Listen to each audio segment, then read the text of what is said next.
Okay, what's next? What's next? You are next, Anna. And I don't. I good. am not sure what you can add after this very rich. Yeah, and then it's just really boring stuff, and I don't Yeah. want to spend a lot of time on that, because the only thing I wanted to stress is that we have this also very boring stuff about how social enterprises are positioned between normal businesses and non-profits, and they are kind of in between, because they do it's not sustainable for them to only ask for grants, etc. They also need to generate some financial value to be just sustainable and to keep doing good stuff. And they're not charities, but of course, as soon as you are becoming financially sustainable, then also suspicion grows. Yeah, you're not doing it for the greater good, you're just doing it for money. So how the social enterprises can avoid all the suspicions from both sides?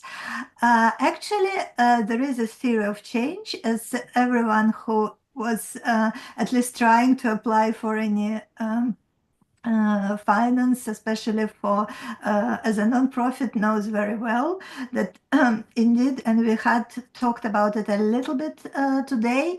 So there is a problem that you want to solve, and there is some pain in your own life or in the universe that you want to address. And of course, you do something to address this problem. But the link between the problem and what you do, and how the world becomes a better place, this link is it might be intuitively very clear to you, but it's not to your audience.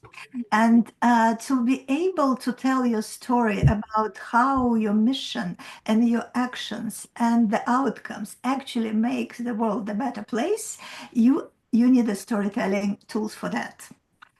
And what we see a lot also, especially in the Dutch ecosystem, is that measuring and demonstrating impact becomes more and more important. So people are kind of tired of empty statements. Yeah, we are doing it for environment. How? Show me how, and how much good for environment you have already done.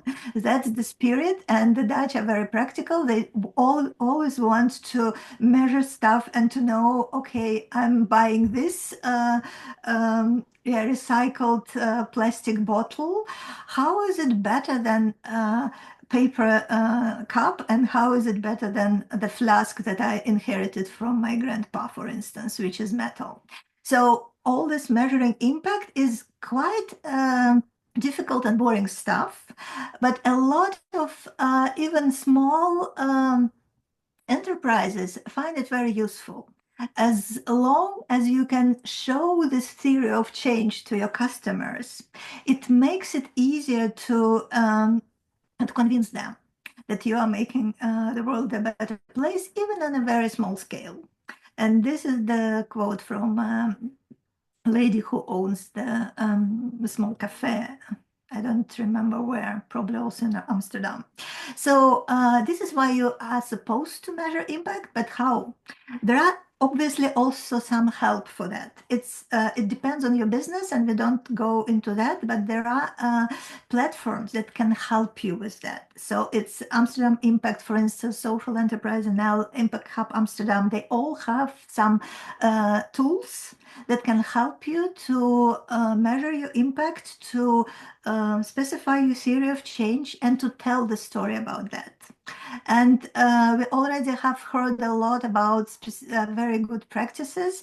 I just want to emphasize some very obvious Dutch examples. So we have Tony's Chocolonely that everyone knows in this country, maybe also a little bit around this country. And their mission is to end slavery in the chocolate business, the chocolate supply chain. So how do they get their stories across? They use humor, transparency, advocacy, and they connect directly to the audiences by telling uh, some stories about their, for instance, suppliers, how they are fair trade farmers. And this one is another a very famous organization, the Ocean Cleanup. It was created by a very young entrepreneur. I think he was in a Middleborough Hall in the secondary school at the moment he created this business idea. And they always use some stories to talk about their missions, to talk about the pollution in the ocean, and they use visualization, they use personal stories, and they also measure their impact very convincingly for their stakeholders.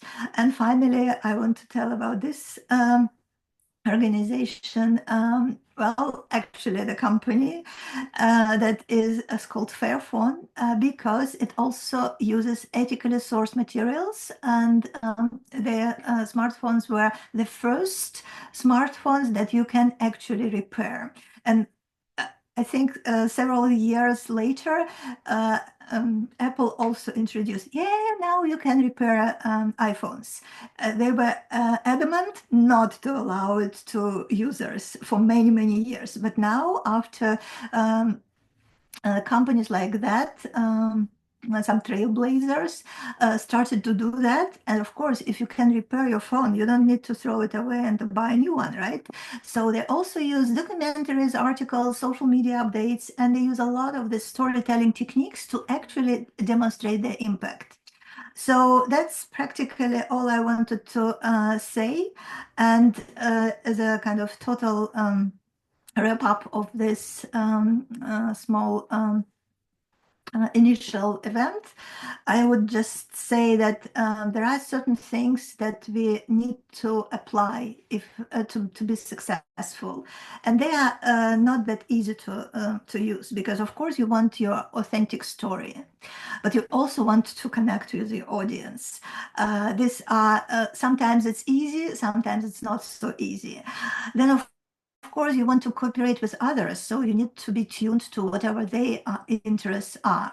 And of course, you need to learn some tricks, as Maurice so wonderfully showed us. You don't need to do everything yourself. There is AI nowadays. There are all these digital tools and platforms, and it can be asking advice of AI, or you can ask advice of other people. So it's just, for me, it's just being consistent and implement your strategy and measure, is it going in the right direction or not? And these are the things that we want also to zoom into in our next events. So this is just again some of the quotes from this one is from a very famous PR lady who made her mission actually to promote Africa as a continent, because it was not very visible. If you remember those times, now you have African voices on CNN, BBC, and it's not without her efforts, because as soon as you align your story with social impact, you can attract more audience. That's what she says.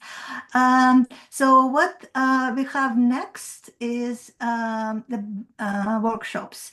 There are workshops in Bulgaria, and for those workshops, you need to contact Vitlena and Maya. And yeah, Maya, can you? Yes, yes. I would like to add that we will do two workshops in Bulgaria, one online, one in person. You could see the dates, 22nd of April, 30th of April is the one in person. I don't know if you could join us, the participants that are not from Bulgaria, for the one that will be in person, but for the online, we will be more than happy, and I'm inviting you. If you follow our Facebook of the project Facebook, or you are following our website, we will share more information about the agenda and etc. So you could follow. Yeah, and directly after we will start with the workshops in the Netherlands, since the Dutch are very busy. Well, the Bulgarians are very busy too, but they are less online. So we decided to make it also for very busy startups in the evenings and online only. But we have 3 meetings planned, so you can register and join. And the meetings topics are actually what your story is, how to craft the story that resonates with your audience and is authentic, then what platform, where your audience lives, in what platforms, are they on TikTok or on LinkedIn? It actually is a big difference. And we can discuss how to kind of tweak your story to different audience and to different platforms. And finally, how to engage different stakeholders, how to create a community, because that's a big topic for all social enterprises and for sustainability. You can't make a circular economy on your own. Circular economy is actually a system. How do you join forces and make the system? So these are our topics, and we are inviting everyone, and this is our website. We will share some of the presentations, at least those that are coming from the consortium, and we'll discuss if we can also share a little bit from our external speakers. So thank you very much. I will stop sharing, and yeah, if you want to hang out and to ask questions, it's okay. We are still here, but if you have somewhere else to be, yeah, I won't say that it's impolite. So we are already 13 minutes late. Sorry for that. Thank you very, very much. The last part was not boring at all. I found it very, very inspiring. And self-PR, I'm gonna work on it. Thanks. And I'm expecting those links, please. So Yeah, thank you, everyone. Thank you. Thank you very much. everyone for joining. Thank you. Thanks. Bye-bye. Thank you. Thank you very much for this roundtable. It was really very inspiring, and I have already so many ideas how to continue with CEFEC, Alina. So Yeah, thank you, Vitlana and you Maya, for have a lot inviting of us. work. I have more than 3 ideas about activities for the And- next 2-3 years. So thank you very much. And thank you very much, our external speakers and our invited guests. You really made this roundtable really special and really contentful. Very much appreciated. Yes, I also would like to thank the participants to join us, to the external speakers, and would like to tell you that we have more than 25 people that registered. We have their contact with via email, so we could share, as Anna said, most of the presentation from today.